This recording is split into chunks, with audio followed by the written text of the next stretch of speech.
Do you know that our wildlife is disappearing at alarming rates? For example, every 15 minutes an elephant is killed. There are only 8 hours between rhino poachings. Every 5 minutes a pangolin is killed. There are only an estimated 7,100 cheetahs left in the wild, and 30,000 species go extinct every year. What can we do to save wildlife so our children and their children and so on can have experience knowing elephants still exist? I want their generation to know that my generation didn't wipe out all the rhinos, cheetahs, pumas, wolves, birds, and other animals. We need to stop and listen to our children. They will inherit the earth, and I, for one, certainly don't want to be blamed for being negligent and not doing what I can to save our animals. I am Marcia Civic, and this is Be Provided Conservation Radio. In today's episode, I share the work and experiences of Kate Gilman Williams, an 11-year-old animal advocate, CEO of Kids Can Save Animals, creator of Club 15, and a budding music star with her new hit single, along with Jen Hartman-Luck, called Kids Can Save Animals. I also have a conversation with Sarah Maston, Technology Solutions Architect for Microsoft and creator of Project 15, that is building a bridge between conservationists and technology. Individually and together, these two are changing the world by finding solutions, motivating younger generations and older generations to do what they can to live with, not kill, our wild neighbors. Kate Gilman Williams is young, but is fast creating a name for herself in the world of animal advocacy. She has always loved animals, but at the age of 7, she experienced a trip to Africa with her family that changed her life and solidified her love of animals. I went on safari for the first time when I was 7 years old, and I met Michelle. She was my game driver, and she taught me everything I know about animals, and she also told me that humans kill animals, and I was determined to do something to help. Michelle taught me that every 15 minutes an elephant is killed for its tusks, and every 8 hours a rhino is killed for its horn. This trip to Africa also inspired Kate to write a children's book with her guide Michelle Campbell called Let's Go on Safari. I asked Kate how this relationship was formed with Michelle and how the idea for the book came about. I came up with writing a book, and I asked her if she would be my co-author, and she said yes. And now we have our published book called Let's Go on Safari, and 100% of the sales go to the Jane Goodall Institute, Global Wildlife Conservation, and the Sheldrick Wildlife Trust. Oh, that's great. Well, congratulations on that. And yeah, so how did this come about? Did you know Michelle before you went on safari, or you just met her and you guys really clicked and decided? Yes, so I just met her on my very first safari, and she's taught me so much, everything I know. It's all in the book, so everybody can feel like they're on safari. And on the cover of Let's Go on Safari is a photograph of a beautiful cheetah. As many of you know from listening to these podcasts, that I absolutely love cheetahs, and I also love elephants. So with all this experience that Kate had on safari with her 3 trips to Africa already, and her time with Michelle, I asked her if she had a favorite animal. My top 2 are cheetahs and elephants. It's hard to pick. I love them both so much. I love all the animals in Africa. I put a cheetah on the front cover of my book because I love them. But my book talks a lot about elephants because it's very important that my generation learns what's happening to elephants so they can take action to save them. Well, Kate is always looking and finding ways to get the word out about helping animals and wildlife. Earlier this year, she collaborated with songwriter Jen Hartman-Luck, who wrote a song featuring Kate, aptly named Kids Can Save Animals. The single song was released on June 18th, 2021. So Jen Hartman-Luck, she sings the song. She reached out to me and she interviewed me about all my work with animals, and then she turned it into a song. And it's called Kids Can Save Animals, and it actually launches tomorrow, and you can download it on all streaming platforms, and by just downloading the song, you're helping Leonardo DiCaprio rewild the planet. Just as Kate mentioned, the song can be downloaded from all streaming platforms and also on Jen's website, www.jenhartmanluck.com. So Jen is spelled with 2 N's and Hartman is also with 2 N's. But here's a short preview to entice you to go purchase and download a copy of the song. Check it out.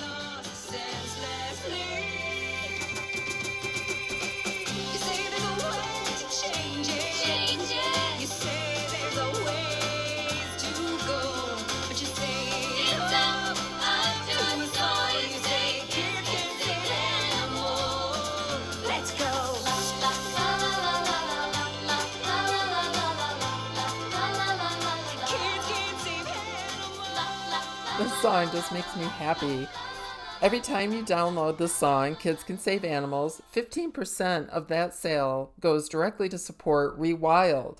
If you haven't heard of Rewild, it is a nonprofit organization that works globally to keep the world wild. So, Rewild was launched in 2021, combining more than 3 decades of conservation impact by Leonardo DiCaprio and global wildlife conservation. Rewild works with partners in more than 50 countries and in 2020 alone worked to conserve over 45 million acres of wild places. And it helped 835 threatened species. So thank you so much, Rewild, for all the work that you're doing. So people, please go download a copy of this great song today. I met Sarah Maston. We were both on a televised code relief fundraiser called Endangered Rangers, and she played her Project 15 video. And at the beginning of the video, it said, "Every 15 minutes, we lose one elephant from our planet." Kate is speaking of Sarah Maston, IoT Solutions Architect for Microsoft and founder of Project 15. I was interested in learning more about this collaboration, so I spoke with Sarah about her background and the creation of Project 15 before meeting Kate. I went to Boston University in the 90s and then somehow, I'd always been good at computers when Kate, same journey. I was about that age when the Apple II Plus showed up on the scene. And so, but I didn't really go into that at first and kind of found it a different way. But here I am. So yes, younger people in their career, they'll, how did you get to be who you are today? And I'm like, well, let's see. I had a degree in psychology and my first job out of college was a bank teller. This is Sarah Maston, and we continued our conversation about how she went from a psychology degree bank teller to doing what she's doing today. There's a big hop from a psych degree to what I do now, later in the future. And then there's another big hop to say, oh, okay, so conservation. So what happened is that a few years ago, I had actually designed a safety solution. I had a fire in my building. I work at the Microsoft headquarters in Redmond, Washington, which is right near Seattle, Washington, if you're familiar with the area. And I lived in one of these apartment buildings, and we had what bubbled down to a false alarm. But I had seen a lot of smoke, and I got really frightened, and I had run in to save my cat, Thomas number 1, and grabbed the cat, and the bells went off. And I kind of realized that although there are so many great solutions these days that are sending really good data to first responders to help you, there wasn't a lot out there if an emergency happens where you are on a campus or in a school or a workplace or retail, right, that could give you good information inside of the emergency. And so, just using a light bulb as a POC, I said, what if, we could change this a different color, not just red and green, but what if we could have a yellow, and say, hey, something happened. You are not in immediate danger. Please don't freak out. Go make good decisions. And so that system was actually called Project Edison, and it was a safety platform. And then I met Eric Dinerstein. And if you're familiar with Dr. Dinerstein's work in conservation, if you aren't, please go look up Eric. He's had an incredible career. And he had a solution called TrailGuard AI, which was a camera trap to detect whether there is a poacher entering a preserve, let's say, in a simple case. And so, what that means is that that's a smart camera that you've loaded some AI, some artificial intelligence, some machine learning that has, knows how to say, hey, I see a person, they're not supposed to be there, and sends an event up to a system to go get help. And I realized really, really quickly that that was just another use case for that safety system I did for an urban environment. And so Project 15, he mentored me a little bit on the use cases and the different factors of anti-poaching as a start. And what, if you really think about it like I did, and you have this aha moment, it's like, oh, wait a minute. I have a whole bunch of developer and, nerdy friends that maybe we can help you, because maybe we don't know how to save a rhino or an elephant, per se, but we sure do know a lot about smart cameras, and maybe we can bring our skills to the table and work together to make these solutions go faster. Don't reinvent any wheels, because you could go use, stuff we've already made, and we just need to learn your use cases. And that was the beginning of Project 15, where it was just this, can we help? Mhm. And then it grew into something over the course of 2 years, which I'm so excited to share. And through that process, that's how I met Kate Gilman Williams. As you recall from a couple minutes ago, Kate first saw Sarah's Project 15 presentation on a virtual conservation event. This is what Kate had to say about that first meeting with Sarah. And she talked about her project called Project 15. And I reached out to her and I'm like, can kids help? I want to join Project 15. What can we do to help? And Sarah and I collaborated and we came up with the idea for a whole new project called Club 15. So, Club 15, kids and teens can log on and I interview scientists, technologists, activists that are working to save wildlife and wild spaces. And they can learn how they can take action. And the coolest part about Club 15 is that we have a learning lab where kids can go on and learn computer vision. So they can teach their computer how to see, and we teach it to recognize the difference between an apple and banana, and it teaches kids that this is no different from a camera trap identifying a poacher out in the wilds. Before we continue, I had to ask Sarah, what was it like getting pitched to by an 11-year-old in such a detailed, passionate way? We appeared in the same benefit. Okay. I was talking about technology, Project 15, etc. And she was talking about her work and advocacy. And I remember watching it that day and going, "Who's this kid?" And my stepson is 9 years old, and so he was pretty enamored with this kid on TV. And then all of a sudden, I'm getting messages I'm not very good on social media, but I'm getting all of these Instagram messages. "I need to meet you. I have an idea." And I'm like, "All right, I'll give you a meeting. Why not?" Okay. And I went into the meeting and she came in with her three main arguments. I mean, I'm trying to paint the picture. It was incredible. She's just, comes in and she says, we are not as young as you think we are in terms of what we are capable of. So put those assumptions aside. And I'm like, okay. Mhm. Number two was that we are out of time. And this was her most impactful statement, was that if, if she waited to be as old as I was, and just for clarity, I'm going to be 48 years old. And she said, if I have to wait to be as good as at this as you are, nothing will be left to save.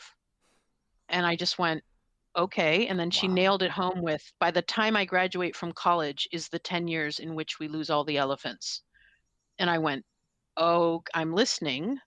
And then she said, I want to design a club that is a learning club where we can teach advocacy and different topics, and then those scientists, experts, can talk about how they use technology. And then I would like to have technologists talk a little more to teach the technologies.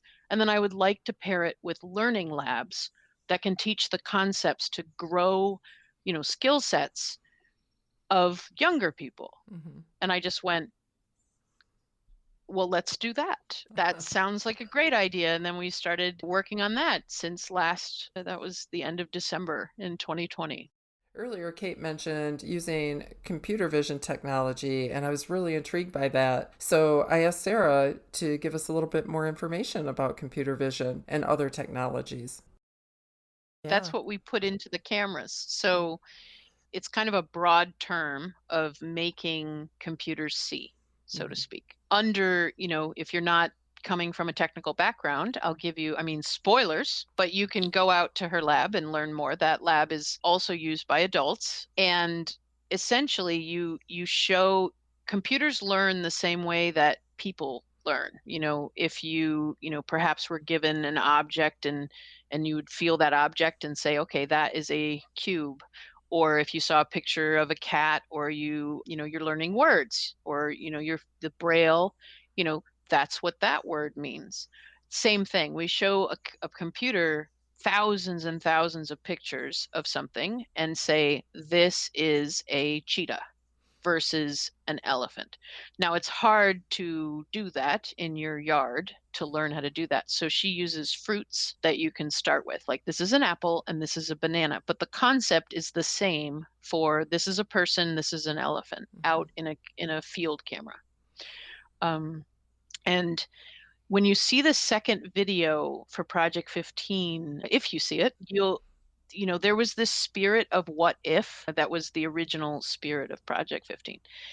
What I want, I'm off doing all these solutions at my sort of adult level, but I really think what Kate's doing with Club 15 is really taking over the baton of, what if I could make a club? I don't know. Well, let's try it out, and so far, I go to that club all the time now because she most recently, in this moment in time when we're recording, has just released her interview with AI for Earth at Microsoft, and learning more about that group, which you may have heard of, with Dan Morris. And it's fascinating. He's a very fascinating guy, and just, he's teaching her the different things they do, that group here at Microsoft. So if you're interested in AI for Earth, that's a really cool episode to check out and learn more about what they're doing and how they work with scientists. Kate's Learning Lab in Club 15 can be found on her website at kidscansaveanimals.com. I will have posts for this in the show notes as well. Project 15 is bridging conservation and technology in many, many ways. So I asked Sarah to share what she could about other technologies being created for Project 15. So one, this originated from our partnership with the GEF Small Grants Program, where, once think about putting in, a sink in your house and the plumbing, and think about how you don't want your, dirty water to go out into a river or something. Everybody, including myself, is very interested in what happens at the end and making sure the river is clean. And, maybe you have a really cool sink that has some sort of fancy, spigot or something. So everyone likes to see cool sinks. But that plumbing in between is usually pretty much the same. It's kind of that thing you want to just work. IoT, the Internet of Things, when you are developing solutions, my specialty really is that plumbing of when the smart device sends something and then you see it on an app. I'm sure that users don't necessarily care about that middle plumbing that's making that happen. So, Azure IoT has a bunch of little plumbing bits that you put together and make that happen. And so Daisuke and myself, after meeting with scientists over and over again, realized that there's this kind of 85% of a solution that's always the same. And if we built it and put it on GitHub, which is open source and everyone can use it, it's kind of free software for you to take and then spin up, and you'll pay for whatever you use in the cloud, but we can do that middle bit for you. Well, why don't we do that? And so we designed the Project 15 open platform, which you can go out to GitHub and, use for yourself. And so could all of the scientific community if they needed that, because there's bits and pieces in there that you could spend years learning how it works, but really you're just going to set it up once and you're done now. And that way, if we took out that 80% of your development cost by doing that for you, you would be able to focus on your 20%, which is your use case and the difference between a smart camera or a smart collar or a sensor that's measuring water or temperature. And it's that 20% that makes the solutions unique. And so that was something we did to help accelerate. And then, it'd be a lessening of the skills gap. So you don't have to learn everything. And it was easy for us to do that. It is not easy for us to do, crazy machine learning models that can do magic and be able to predict if something's going to happen. That's not my area of specialty, but That part was easy. So Project 15 is this amazing platform that can be used in potential cases of poaching prevention, species tracking and observation, ecosystem monitoring, and even pollution detection. And this all sounds great, but I was really curious how well it was received when this idea was pitched. It really was an aha idea that nobody knew if it would go anywhere, and it had support from, my marketing and my VP in the beginning. What's happened is that, if you think about it, IoT, now that I've described it, has been playing a real role in sustainability, and it plays a foundational role. Anything that has a sensor that is measuring something for a smart building, reducing your energy cost with smart light bulbs that know how to turn on and off. The traditional business case for a smart building is that it will reduce my electric bill, and then me as a business owner will save money. That is a business ROI, return on investment, for a solution. But if you kind of take the next leap in that intellectually and step back and you say, wait a minute, I lowered my electricity bill, but in general, I have lowered my consumption. And that speaks to this bigger green ROI, or return on investment. And so within Microsoft, and the IoT group, and just in general, that's really been a real push, is that we have this much bigger quest. You might have seen about circular economy and, with all sorts of things, like not just ecosystems. And we actually focus on 4 pillars. And so you have water, waste, carbon, and CO2, and then ecosystems. And Project 15 and AI for Earth fits very firmly in ecosystems. But you can start to see where, solutions in those other areas are going to take root as our partner ecosystem starts really focusing on, that's not just a predictive maintenance solution that knows if I'm a water company, I want to know if there's a leak, because it's wasteful, costs me money if I lose the water. But actually, that's a sustainability solution hiding in plain sight, because if I don't have any leaks, then we're not wasting water. Right. And so there's been this shift. And so I've been getting involved with a lot of those types of conversations. So you might see things if you are following me on Twitter or whatever. I publish a lot of articles about that space and the bigger story of how folks in my field can really, really help the bigger picture that we all need to land to be okay on this planet. So you can get some high level information around Azure and IoT and sustainability at aka.ms/WAC IoT for Good. And you can go off to see the open platform specifically for Project 15 at aka.ms/WAC Project 15 code. And for those of you young and old, please don't forget to check out Kate Gilman Williams Club 15. I think just by logging on to Club 15, and there are so many ways that you can be inspired to take action. Our amazing guests give you so many ways you can help save animals. And there are so many different topics, so many different people doing so many different things. There is this one person, Fatima Hamdani. She builds drones that go longer and higher and faster than any drones ever, and she's using those drones to save wildlife in wild spaces. And that's just one example of all of our amazing guests who are doing so many different things. And I think if kids logged on to Club 15, they will definitely find something that inspires them to take action. Lots of people are logging on to Club 15, and I mean, we have to take action now, because in 10 years, elephants will go extinct, and for kids to remember that advocacy has no age limit.